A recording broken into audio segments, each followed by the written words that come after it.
নমস্কাৰ সকলোকে পুনৰবাৰ স্বাগতম জনাইছো আশা কৰো সকলো ভালে আছে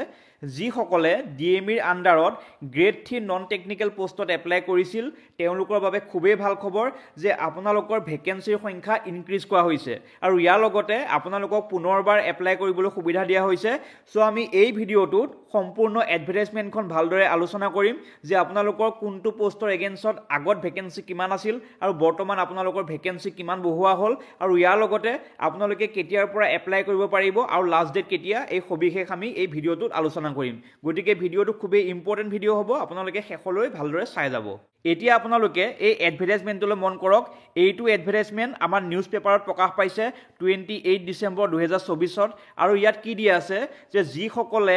গ্ৰেড 3 নন টেকনিক্যাল পোষ্টৰ বাবে এপ্লাই কৰিছিল ডিএমইৰ আন্ডাৰত তেওঁলোকৰ পোষ্টৰ সংখ্যা বৃদ্ধি কৰি কিমান কৰা হৈছে 765 আৰু এই ভেকেন্সি সমূহ ক'ত আছে এই ভেকেন্সি সমূহ আছে medical college and hospital dental college nursing college paramedical institute এইবোৰত ইয়াৰ ভেকেন্সি সমূহ আছে আৰু ইয়াত আপোনালোকৰ এপ্লাই কৰা যেটো ৰিএপ্লাই নতুনকৈ ওপেন হ'ব হেতু কেতিয়াৰ পৰা ওপেন হ'ব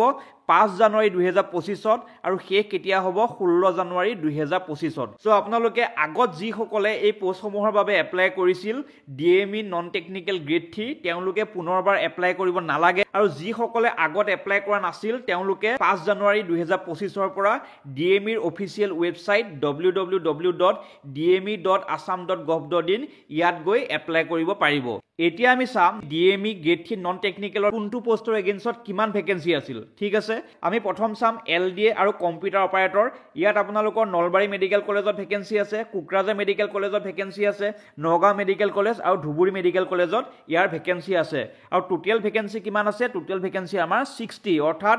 Nalbari medical college Kokrajhar medical college Nagaon medical college আৰু ধুবুৰী মেডিকেল কলেজ মিলি এলডিএ আৰু কম্পিউটাৰ অপাৰেটৰৰ বাবে টোটেল আমাৰ 60টা ভেকেন্সি আছে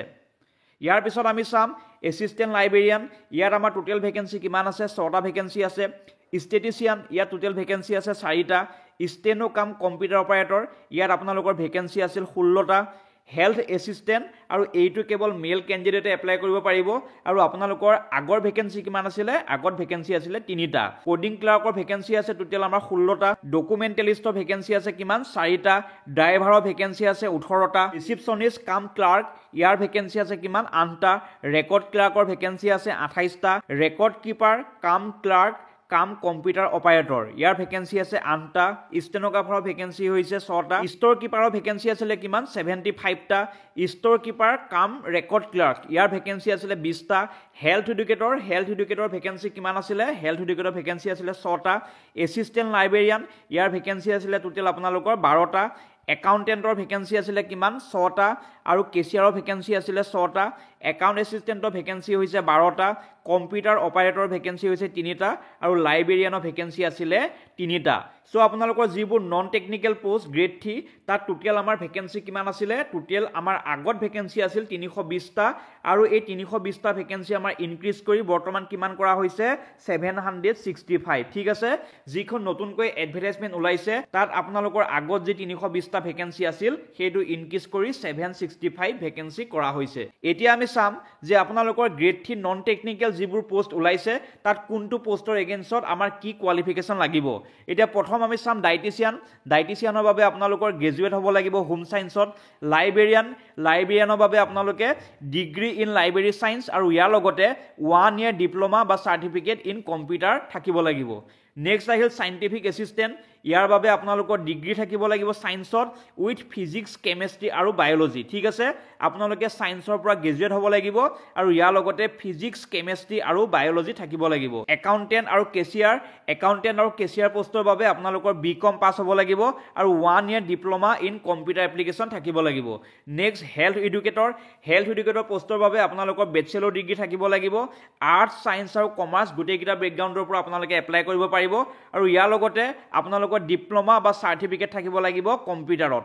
নেক্সট স্টেনো কাম কম্পিউটাৰ অপাৰেটৰ ইয়াত আপোনালোকৰ যেটো মিনিমাম কোৱালিফিকেশন হেতু হৈছে হাই সেকেন্ডাৰী পাস হ'ব লাগিব আৰু ইয়াৰ লগতে আপোনালোকৰ 1 বছৰ স্টেনোগ্ৰাফি ডিপ্লোমা থাকিব লাগিব আৰু লগতে আপোনালোকৰ কম্পিউটাৰত ডিপ্লোমা বা সাৰ্টিফিকেট লাগিব হেল্থ এডুকেটৰ কাম স্যানিটাৰী ইনস্পেক্টৰ ইয়াত আপোনালোকৰ বেচেলৰ ডিগ্ৰী লাগিব আৰ্টছ সায়েন্স আৰু কমাৰ্চ গোটেইকেইটা বেকগ্ৰাউণ্ডৰ পৰা আপোনালোকে এপ্লাই কৰিব পাৰিব আৰু ইয়াৰ লগতে আপোনালোকৰ কম্পিউটাৰত ডিপ্ল'মা লাগিব 8 নম্বৰত যিকেইটা পোষ্ট আছে এই গোটেইকেইটা পোষ্টৰ বাবে আপোনালোকৰ হাই ছেকেণ্ডেৰী পাছ হ'লেই হৈ যাব আৰু হাই ছেকেণ্ডেৰী পাছৰ লগতে 1 বছৰীয়া কম্পিউটাৰ ডিপ্ল'মা লাগিব ঠিক আছে তেতিয়া আপোনালোকে এই 8 নম্বৰত যিকেইটা পোষ্ট আছে সেই পোষ্টসমূহত এপ্লাই কৰিব পাৰিব কি কোৱালিফিকেশ্যন লাগিব হাই ছেকেণ্ডেৰী পাছ হ'ব লাগিব তাৰ লগতে 1 বছৰীয়া আপোনালোকৰ কম্পিউটাৰ ডিপ্ল'মা লাগিব ষ্টেনোটাইপিষ্ট আৰু ষ্টেনোগ্ৰাফাৰ পোষ্টৰ বাবে আপোনালোকৰ মিনিমাম কোৱালিফিকেশ্যন হাই ছেকেণ্ডেৰী পাছ হ'ব লাগিব আৰু ইয়াৰ লগতে 1 বছৰীয়া ষ্টেনোগ্ৰাফিক চাৰ্টিফিকেট লাগিব আৰু কম্পিউটাৰৰ 1 বছৰীয়া চাৰ্টিফিকেট লাগিব এছিষ্টেণ্ট লাইব্ৰেৰিয়ান আৰু লাইব্ৰেৰী এছিষ্টেণ্টৰ বাবে আপোনালোকৰ যি মিনিমাম কোৱালিফিকেশ্যন সেইটো হৈছে হাই ছেকেণ্ডেৰী পাছ আৰু ইয়াৰ লগতে আপোনালোকৰ 1 বছৰীয়া কম্পিউটাৰ ডিপ্ল'মা থাকিব লাগিব তেতিয়া আপোনালোকে এছিষ্টেণ্ট লাইব্ৰেৰিয়ান আৰু লাইব্ৰেৰী এছিষ্টেণ্ট পোষ্টত এপ্লাই কৰিব পাৰিব লেবৰেটৰী এছিষ্টেণ্ট এই পোষ্টত এপ্লাই কৰিবলৈ আপোনালোকৰ হাই ছেকেণ্ডেৰী পাছ হ'ব লাগিব আৰু সায়েন্স বেকগ্ৰাউণ্ডৰ হ'ব লাগিব ষ্টেটিষ্টিকেল এছিষ্টেণ্ট আৰু ষ্টেটিচিয়ানৰ বাবে আপোনালোকৰ যিটো মিনিমাম কোৱালিফিকেশ্যন সেইটো হৈছে কি আপোনালোকৰ হাই ছেকেণ্ডেৰী পাছ হ'ব লাগিব আৰু হাই ছেকেণ্ডেৰী লেভেলত আপোনালোকৰ মেথমেটিক্স নহ'লে ষ্টেটিষ্টিক থাকিব লাগিব আৰু লগতে 1 বছৰীয়া কম্পিউটাৰ ডিপ্ল'মা লাগিব ঠিক আছে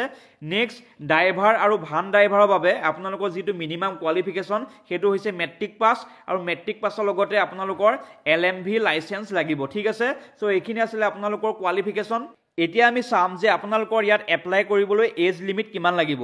যিসকলে আগতে এপ্লাই কৰিছিল তেওঁলোকৰ বাবে এইটো এজ লিমিট নহয় তেওঁলোকৰ এজ লিমিট আগত দিয়া আছিল আৰু আপোনালোকে এপ্লাই কৰিলে যিসকলে নতুনকৈ এপ্লাই কৰিব তেওঁলোকৰ বাবে এইটো এজ লিমিট দিয়া হৈছে আৰু এই এজ লিমিটটো 1 জানুৱাৰী 2024 লৈকে প্ৰযোজ্য হ'ব সো যিসকল আনৰিজাৰ্ভ কেণ্ডিডেট তেওঁলোকৰ মিনিমাম এজ হ'ব লাগিব 18 বছৰ আৰু ম্যাক্সিমাম এজ হ'ব পাৰিব 40 বছৰ সো 1 জানুৱাৰী 2024 লৈ যদি আপোনালোকৰ 40 বছৰ হোৱা নাই তেনেহলে এপ্লাই কৰিব পাৰিব OBC আৰু MOBC সকলৰ বাবে যিটো মিনিমাম এজ সেইটো হৈছে 18 বছৰ আৰু ম্যাক্সিমাম হৈছে 43 বছৰ বাকি ST SC সকলৰ বাবে যিটো আমাৰ মিনিমাম এজ সেইটো হৈছে 18 বছৰ আৰু ম্যাক্সিমাম হৈছে 45 বছৰ PWD কেটেগৰীৰ বাবে মিনিমাম এজটো হৈছে 18 বছৰ আৰু ম্যাক্সিমাম হৈছে 50 বছৰ সো এইখিনি আছিল আপোনালোকৰ এজ লিমিট আৰু এই পোষ্টসমূহত এপ্লাই কৰিবলৈ আপোনালোকে কোনো ধৰণৰ এপ্লিকেশন ফিজ দিব নালাগে সিলেকশন প্ৰসেস DME যেটো অফিচিয়েল ওয়েবসাইট dme.assam.gov.in ইয়াত আপোনালোকৰ সিলেকশন প্ৰসেসটো দিয়া হ'ব সো আপোনালোকে ওয়েবসাইটটো চেক কৰি থাকিব আজিৰ ভিডিওটোত ইমানেই আছিল আমি আজিৰ ভিডিওটোত সম্পূৰ্ণ এডভাৰটাইজমেন্টখন আলোচনা কৰিলো আৰু কোনটো পোষ্টৰ এগেইনষ্টত আপোনালোকৰ কি কোৱালিফিকেশন লাগিব সেই সকলো তথ্য আমি ডিসকাস কৰিলো ইয়াৰ পৰৱৰ্তী আপডেটসমূহ পাই থাকিবলৈ আপোনালোকে মোৰ চেনেলটো সাবস্ক্ৰাইব কৰি থৈ দিব আৰু ভিডিওটো যদি ভাল পালে তেনেহলে লাইক কৰি দিব সো আজিলৈ ইমানেই ধন্যবাদ